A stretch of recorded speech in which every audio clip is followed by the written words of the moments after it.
Segunda parte. Capítulo 4. El recién venido era un mocetón de 27 años, alto y grueso, de rostro un poco abotargado, pálido y afeitado cuidadosamente. Tenía el cabello de color rubio, casi blanco y cortado en forma de cepillo. Usaba lentes y en el índice de su carnosa mano brillaba un grueso anillo de oro. Se comprendía que le gustaba usar cómodos vestidos que no carecían de cierta elegancia. Llevaba un ancho gabán de verano y pantalón claro. La pechera, los puños y cuello eran irreprochables, y brillaba sobre su chaleco pesada cadena de oro. Sus modales tenían algo de lentos y de flemáticos, aunque hacía esfuerzos para darse aire de desenvuelto. Por lo demás, a despecho de su cuidado, se advertía en sus maneras algo de afectación. Cuantos le conocían le encontraban insoportable, pero le tenían en grande estima como médico. He estado 2 veces en tu casa. ¿Lo estás viendo? Has recobrado ya los sentidos. Ya veo, ya veo. ¿Cómo nos sentimos hoy? Preguntó Zosimov a Raskolnikov, mirándole atentamente. Y al mismo tiempo se sentaba en el extremo del sofá, a los pies del enfermo, esforzándose por encontrar un sitio para su enorme persona. Siempre hipocondriaco, continuó Razumiquín. Hace poco, cuando le hemos mudado de ropa interior, casi se ha echado a llorar. Se comprende. Lo mismo hubiera sido mudarle luego. No era necesario contrariarle. El pulso es excelente. Seguimos con un poco de dolor de cabeza, ¿no es verdad? Estoy perfectamente, dijo Raskolnikov irritado. Y al pronunciar estas palabras se incorporó de repente en el sofá y brillaron sus ojos. Pero un instante después se dejó caer sobre la almohada, volviéndose del lado de la pared. Zosimov le miraba atentamente. Muy bien, nada de particular, dijo con cierta indiferencia. ¿Has tomado algo? Se le dijo lo que había comido el enfermo y se le preguntó qué podía dársele. Puede tomar lo que quiera, sopa, té. Claro que quedan prohibidos los cohombros y las setas. No conviene tampoco que coma carne, aunque esta advertencia es ociosa. Cambió una mirada con Razumiquín y prosiguió. Nada de pociones ni medicamentos. Mañana veremos. Hoy se hubiera podido. De todos modos está bien. Mañana por la tarde le sacaré a dar un paseo, dijo Razumiquín. Iremos juntos al jardín Yusupov y después al Palacio de Cristal. Mañana sería demasiado pronto, pero un paseíto corto. En fin, mañana veremos. Lo que siento es que precisamente hoy inauguro mi nueva vivienda, que está a 2 pasos de aquí, y desearía que fuese uno de los nuestros, aunque tuviese que estar tendido en un sofá. ¿Vendrás tú? Preguntó Razumiquín al doctor. Lo has prometido. No faltes a tu palabra. Bueno, no podré ir hasta bastante tarde. ¿Das un convite? Nada de convite. Té, aguardiente, arenques y pastas. Una reunión de amigos. ¿Y quiénes son tus huéspedes? Compañeros jóvenes y mi tío, un viejo que ha venido a no sé qué negocios a San Petersburgo. Llegó ayer. Solo nos vemos una vez cada 5 años. ¿En qué se ocupa? En vegetar en un distrito. Es maestro de postas. Cobra una pensioncilla y tiene 65 años. No hablemos más de él, aunque le quiero. También está Porfirio Petrovich, juez de instrucción del distrito, un notable jurisconsulto. Tú le conoces. ¿Es también pariente tuyo? Muy lejano, mas. ¿Por qué arrugas el entrecejo? ¿Crees que porque un día tuvisteis no sé qué disputa estás en el caso de no venir? Oh, me río de él. Es lo más cuerdo que puedes hacer. Habrá también estudiantes, un profesor, un empleado, un músico y un oficial. Zametov. Dime, te lo ruego, lo que tú o éste. Zosimov señaló con un movimiento de cabeza a Raskolnikov. tenéis en común con ese Zametov? Pues bien, ya que quieres que te lo diga, entre Zametov y yo hay algo común. Traemos cierto negocio entre manos. Me gustaría saber qué negocio es ese. A propósito del pintor decorador, trabajamos porque se le ponga en libertad. Creo que lo conseguiremos. El asunto es perfectamente claro. Nuestra intervención tiene por único objeto apresurar el desenlace. ¿A qué pintor te refieres? ¿No te he hablado ya de él? Ah, es verdad. No te he contado más que el principio. Se trata del asesinato de la vieja prestamista sobre prendas. Pues bien, el pintor fue detenido como autor del doble crimen. Sí, antes que me contaras todo eso ya había oído yo hablar de esos asesinatos y, a decir verdad, la cosa me interesa hasta cierto punto. He leído algo en los periódicos. También mataron a Isabel, dijo de pronto Anastasia, dirigiéndose a Raskolnikov. ¿Isabel? Murmuró el enfermo con voz casi ininteligible. Sí, Isabel, la revendedora. ¿No la conocías? Venía a casa de la patrona. Por cierto, que te hizo una camisa. Raskolnikov se volvió del lado de la pared y se puso a contemplar con gran atención una de las florecillas blancas de que estaba sembrado el papel que tapizaba su habitación. Sentía que se le entumecían los miembros, pero no se atrevía a moverse y continuaba con la mirada fija en la florecilla de la pared. ¿Luego resultan cargos contra ese pintor? Preguntó Zosimov, interrumpiendo con manifiesto enojo a la criada, que suspiró y guardó silencio. Sí, pero esos cargos en rigor no son tales, y eso es precisamente lo que se trata de demostrar. La policía sigue una pista falsa, como la siguió al principio cuando sospechó de Koch y Pestriakov. Por poco interés que se tenga en la cuestión, se siente uno indignado al ver una sumaria tan neciamente conducida. Pestriakov vendrá probablemente esta noche a mi casa. Y a propósito, Rodia, tú tienes noticia de ese crimen. Ocurrió el día antes que cayeras enfermo, la víspera de tu desayuno en la oficina de policía, precisamente cuando se estaba hablando de él. El médico miró curiosamente a Raskolnikov.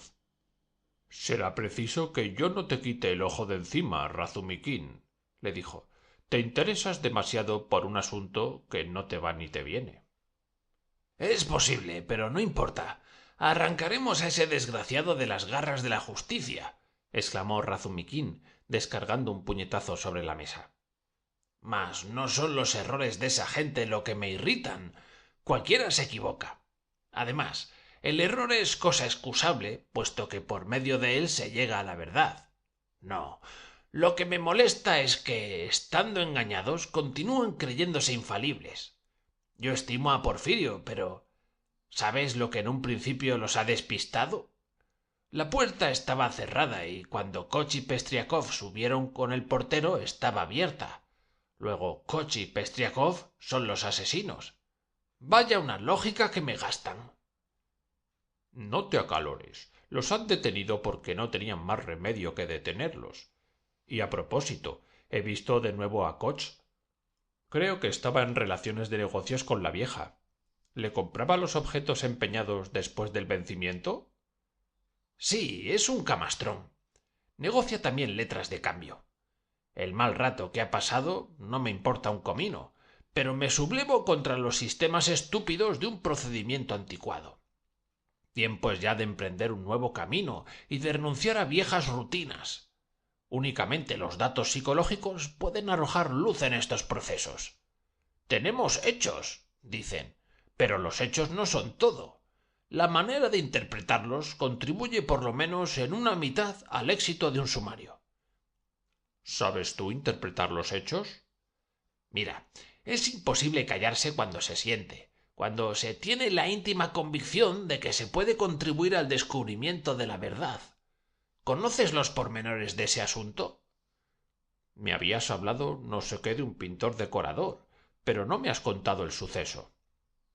Pues bien, oye, 2 días después de cometido el asesinato, por la mañana, en tanto que la policía procedía contra Koch y Pestriakov, a pesar de las explicaciones perfectamente categóricas dadas por ellos, surgió un incidente completamente inesperado. Cierto Dutchkin, campesino que tiene una taberna enfrente de la casa del crimen, llevó a la comisaría un estuche que encerraba unos pendientes de oro, y con tal motivo contó su historia. Anteayer tarde, poco después de las 8, fíjate en esta coincidencia, Nicolai, un obrero pintor parroquiano de mi establecimiento, fue a suplicarme que le prestase 2 rublos por los pendientes que contenía el estuche. A mi pregunta ¿dónde has encontrado esto?, me respondió que en la calle. No le pregunté más. Es Dutchkin quien habla. Y le di un billetito, es decir, 1 rublo, porque dije para mis adentros, si no tomo este objeto, lo tomará otro, y mejor es que esté en mis manos. Si lo reclaman y sé que ha sido robado, iré a entregarlo a la policía. Bien mirado. Al hablar de este modo, prosiguió Razumikin, mentía descaradamente. Conozco a ese Dutchkin. Es un encubridor, y cuando tomó de Nicolai una alhaja que valía 30 rublos, no tenía intención de entregarla a la policía. Se decidió a ello bajo la influencia del miedo. Pero dejemos a Dutchkin continuar su relato. Desde niño conozco a ese campesino que se llama Nikolai Dementiev. Es como yo, del gobierno de Riazán y del distrito de Zaraisk. Sin ser un borracho, bebe algunas veces demasiado. Sabíamos que estaban trabajando con Mitrei, que es de su país. Después de haber recibido el billetito, Nikolai apuró 2 copas, cambió su rublo para pagar y se marchó, llevándose el cambio de la moneda. No vi a Mitrei con él. Al día siguiente oímos decir que habían matado a hachazos a Elena Ivanovna y a su hermana Isabel Ivanovna. Nosotros las conocíamos y entonces nacieron nuestras sospechas a propósito de los pendientes, porque sabíamos que la vieja prestaba dinero sobre alhajas. Para aclarar mis dudas me dirigí a casa de las interfectas haciéndome el ignorante, y lo primero que hice fue averiguar si estaba allí Nikolai Mitrei. Me dijo que su camarada andaba de picos pardos. Nikolai entró borracho en su casa por la mañana temprano y 10 minutos después salió de ella. Desde entonces Mitrei no le había vuelto a ver, y como es consiguiente, trabajaba solo. La escalera que conduce a la habitación de las víctimas es también la del cuarto en que trabajan los 2 obreros. Este cuarto está situado en el 2.º piso. Habiendo sabido esto, no dije palabra a nadie. Es Dutchkin el que habla. Pero recogí muchas noticias acerca del asesinato y me volví a mi casa preocupado, siempre con la misma duda. Esta mañana, a las 8, es decir, a las 2 horas del crimen, ¿comprendes?, he visto a Nikolai entrar en mi establecimiento. Estaba algo bebido, pero no del todo borracho, de modo que podía comprender lo que se le dijera. El hombre se sentó silenciosamente en un banco. Cuando llegó Nikolai no había en la taberna más que un parroquiano que dormía en otro banco, sin contar, por supuesto, los 2 mozos. ¿Has visto a Mitrei?, pregunté a Nikolai. No, dijo, no le he visto. ¿Y no has ido a trabajar? No he ido desde anteayer, respondióme. ¿En dónde has dormido esta noche? En las Arenas, en casa de los Kolomensky. ¿Y de dónde has sacado los pendientes que me trajiste el otro día? Los encontré en la acera, dijo con aire sospechoso, evitando mirarme. ¿Has oído decir que esa misma tarde y a la misma hora ha ocurrido algo en el edificio en que trabajas? No, me contestó, nada sé. Le cuento todo el suceso y él me escucha abriendo desmesuradamente los ojos. De repente se pone más blanco que la pared, toma la gorra y se levanta. Traté entonces de detenerle. Espera un poco, Mitschka, le digo, echa otra copa. Al mismo tiempo hago señas a uno de los mozos para que se ponga delante de la puerta, mientras yo me aparto del mostrador. Pero, adivinando sin duda mis intenciones, se lanza fuera de la casa y echa a correr y desaparece por una bocacalle. Desde aquel momento no tengo la menor duda de que es el culpable. Ya lo creo, dijo Zosimov. Espera, escucha hasta el fin. Naturalmente, la policía se puso a buscar por todas partes a Nikolai. Detuvo a Dudkin y Mitrey e hizo varios registros en sus casas, pero hasta anteayer no se ha logrado capturar a Mitka, a quien se encontró en una posada del arrabal en circunstancias bastante raras. Una vez en esa posada, se quitó su cruz, que era de plata, la entregó al posadero y pidió un scalic de aguardiente. Minutos después, una campesina que acababa de ordeñar las vacas, mirando por la rendija del establo, vio al pobre hombre haciendo preparativos para ahorcarse. Tenía hecho un nudo corredizo a su cinturón, lo había atado a una viga del techo y, subido en una pila de madera, trataba de echarse al cuello la lazada. A los gritos de la mujer acudió la gente. «¡Vaya un entretenimiento el tuyo!». «Conducidme», dijo, «a la oficina de policía. Lo confesaré todo». Se accedió a su demanda, y con todos los honores debidos a su clase, se le condujo a la comisaría de nuestro barrio, donde se le sometió a un detenido interrogatorio. «¿Quién eres tú? ¿Qué edad tienes?».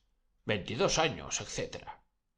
Pregunta: «Mientras estabas trabajando con Mitrey, ¿no vieron ustedes a nadie en la escalera entre tal y cual hora?». Respuesta: «Quizá pasó alguien, pero no reparamos». «¿Y no oyeron ustedes nada?». «Nada». «¿Y tú, Nikolai, no supiste que aquel día y a tal hora habían asesinado y robado a la vieja y a su hermana?». «Nada, absolutamente sabía de eso. Tuve la primera noticia anteayer en la taberna.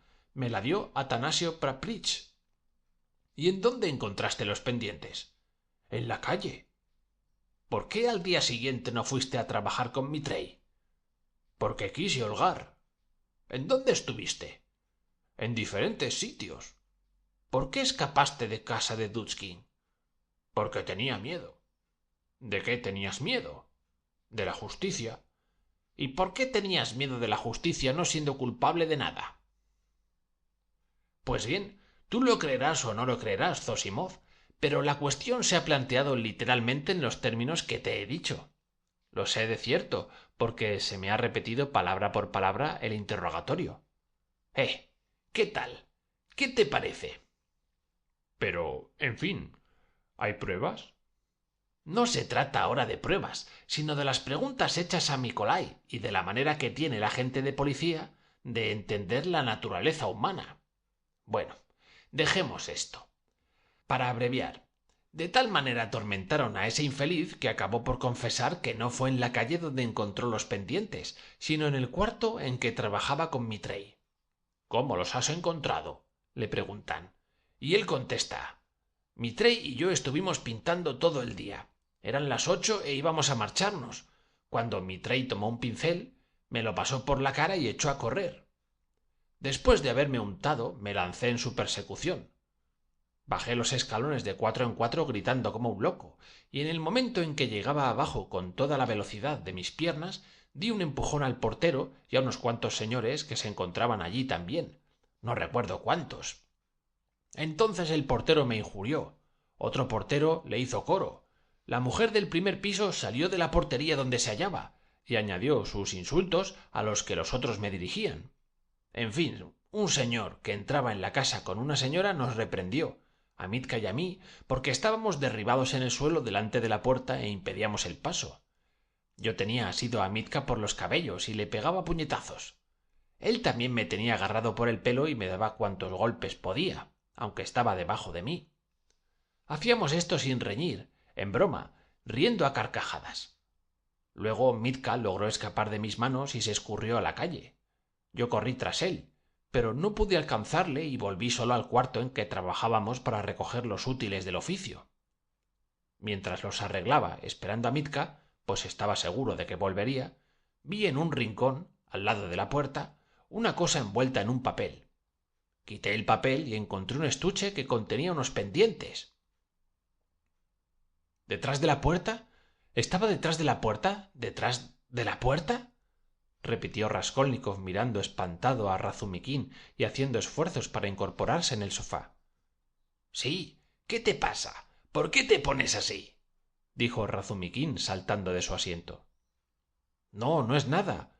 repitió Raskolnikov con voz débil, dejándose caer de nuevo sobre la almohada y poniéndose de cara a la pared. Reinó un silencio de algunos minutos. Estaba sin duda adormilado, dijo Razumikin, interrogando con la mirada a Zosimov, quien hizo con la cabeza un leve movimiento negativo. Continúa, dijo el doctor. ¿Y después? Ya sabes lo demás. En cuanto tuvo los pendientes no pensó ni en sus útiles del oficio ni en Mitrey. Tomó la gorra y se fue enseguida a la taberna de Dutchkin. Como ya te he dicho, hizo que éste le diera un rublo, diciéndole que había encontrado el estuche en la calle, y enseguida se fue de holgorio. Mas en lo concerniente al asesinato, su lenguaje no varía. No sé nada, repite constantemente. No tuve noticias del crimen hasta el día después. Pero, ¿por qué has desaparecido durante todo el tiempo? Porque temía que me vieran. ¿Y por qué querías ahorcarte? Porque tenía miedo. ¿De qué tenías miedo? De que me procesaran. Esta es la historia. Ahora bien, ¿qué dirás que sacan en conclusión de todo ello? ¿Qué quieres que diga? Existe una presunción, discutible, quizás, pero no deja de ser una presunción. ¿Crees tú que debían poner en libertad a ese pintor decorador? Sí, pero el caso es que están convencidos de que es el autor del crimen. Vamos a ver, no te exaltes. Te olvidas de los pendientes. El mismo día, pocos instantes después de haberse cometido el crimen, los pendientes, que sin duda se hallaban en el baúl de la víctima, estaban en manos de Nikolai. Has de convenir conmigo en que es preciso averiguar cómo llegaron a su poder. Es este un punto que el juez instructor no puede por menos que aclarar. ¿Que cómo llegaron a su poder? Exclamó Razumikin. ¿Que cómo llegaron a su poder? Ante todo, doctor, por tu condición de médico has tenido ocasión de estudiar al hombre y profundizar la naturaleza humana. Siendo esto así, ¿es posible que no veas cuál es la de ese Nikolai? ¿Cómo no te haces cargo a priori de que todas las declaraciones prestadas por él en el curso de los interrogatorios son verdaderas? Los pendientes llegaron a sus manos exactamente como él dice. Tropezó con el estuche y lo recogió. Verdaderas. Sin embargo, él mismo ha confesado que mintió en su primera declaración. Escúchame atentamente. El portero, la mujer de éste, Koch, Pestriakov, el otro portero, la inquilina del primer piso que se hallaba a la sazón en la portería, el consejero Krukov, que en aquel mismo instante acababa de apearse del coche y entraba en la casa con una señora del brazo, todos, es decir, 8 o 10 testigos, declaran unánimemente que Nikolai tiró a Mitrey al suelo y que, conforme le tenía debajo, le daba puñetazos, mientras el otro agarraba a su compañero del pelo y procuraba devolverle los golpes recibidos. Estaban tirados delante de la puerta, interceptando el paso. Los injurian, y ellos, lo mismo que chiquillos, es la expresión de los testigos, gritan, se maltratan, lanzan carcajadas y se persiguen en la calle como dos pilluelos. ¿Comprendes? Ahora fíjate en esto. Arriba yacen 2 cadáveres que no se han enfriado todavía, pues estaban calientes aun cuando los descubrieron. Si hubiesen cometido el crimen los 2 obreros, o solamente Nikolai, permíteme que te pregunte. ¿Se comprende tal descuido? ¿Tal serenidad en personas que acaban de cometer 2 asesinatos seguidos de robo? No existe verdadera incompatibilidad entre esos gritos, esas risas, esa lucha infantil y el estado de ánimo en que debieran encontrarse los asesinos. ¿Cómo? A los 5 o 10 segundos de haber matado, porque, lo repito, se han encontrado todavía calientes los cadáveres, se van sin cerrar la puerta del cuarto en que yacen sus víctimas y sabiendo que sube gente al cuarto en donde se ha perpetrado el delito, retozan en el umbral de la puerta cochera y en lugar de huir apresuradamente, interceptan el paso, ríen, atraen la atención de la gente hasta el punto de que hay 10 testigos que declaran unánimemente. Es verdad. Eso es extraño. Parece imposible, pero... No hay pero que valga, amigo mío. Reconozco que los pendientes encontrados en poder de Nikolai, poco después de cometido el crimen, constituyen, en contra del pintor, un hecho grave. hecho, por otra parte, explicado de manera plausible por el acusado, y en consecuencia sujeto a discusión. Pero hay que tener también en cuenta los hechos justificativos, tanto más cuanto que éstos están fuera de discusión. Desgraciadamente, dado el espíritu de nuestras leyes, los magistrados son incapaces de admitir que un hecho justificativo, fundado en una pura posibilidad psicológica, pueda destruir cualesquiera cargos materiales. No, no lo admitirán por la única razón de que ha encontrado el estuche y de que el hombre ha querido ahorcarse, cosa en que no habría pensado si no hubiese sido culpable. Tal es la cuestión capital. Y por esta razón me exalto. ¿Comprendes? Sí, veo que te exaltas. Espera un poco. Hay una cosa que me había olvidado preguntarte. ¿Qué prueba que el estuche de los pendientes haya sido robado de casa de la vieja? Eso está probado, replicó entre dientes Razumiquín. Koch ha reconocido el objeto y ha indicado la persona que lo había empeñado.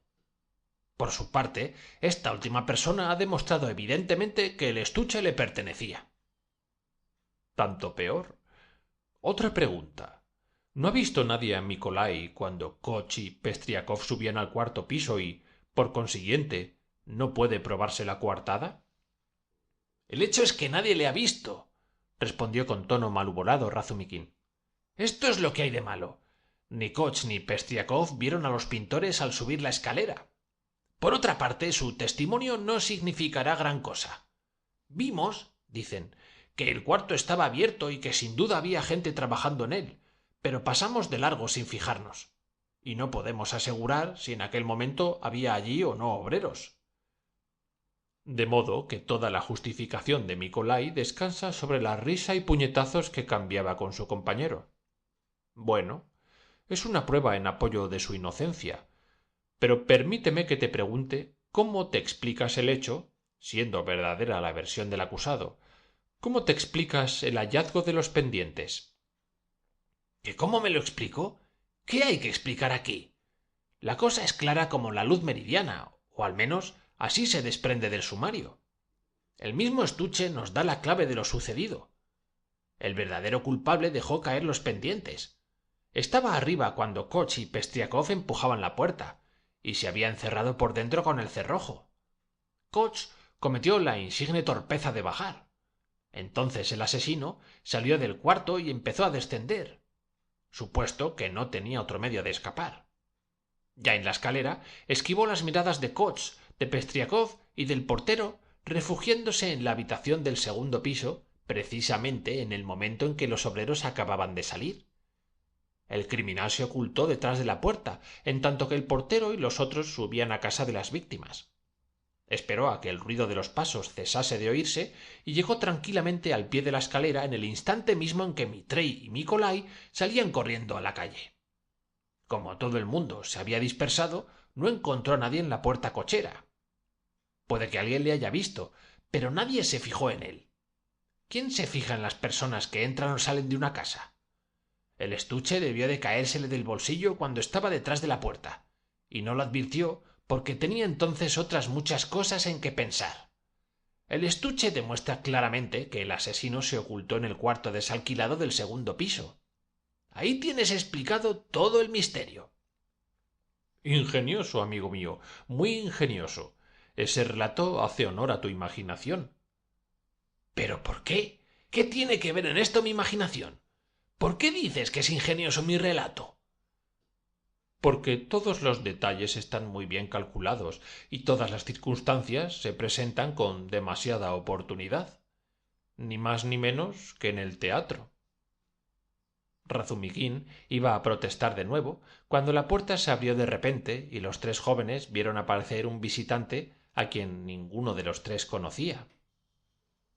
Fin de la sección 13.